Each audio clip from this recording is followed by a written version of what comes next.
காங்கிரஸ் நல்லா வச்சு செஞ்சு விட்ருக்காங்க விஜய். ஆசை காட்டி மோசம் செய்யறதுன்னு இல்லையா, அது எவ்வளோ பெரிய கட்சி, அது பழைய கட்சி, எவ்வளோ பேருக்கு டகால்டி வேலை கொடுத்துருப்பாங்க.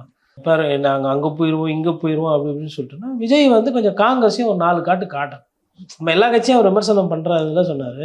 நட்பு சக்தி இருக்கு இல்லையா காங்கிரஸ், தமிழகத்துக்கு ரொம்ப நல்லது பண்ணிக்கிறாங்க. நீட்டு, அதுக்கப்புறமா வந்து நமக்கு வந்து உங்களுக்கு கூந்தங்குளம் ஒரு சில விஷயங்கள்லாம் ஒப்பந்தம்லாம் அவங்க பீரியடில் ஆரம்பித்தது தான். அதுக்கப்புறமா அவங்களுக்கு கச்சத்தீவு கொடுத்தது, தாராவாத்து கொடுத்தது. அதுக்கப்புறம் மொழியை இந்தியை அதிகமாக திணிச்சது, மொழிப்போர் பிரச்சனை வந்தது. அப்போல்லாம் காங்கிரஸ் தான் ஆட்சி காலம்.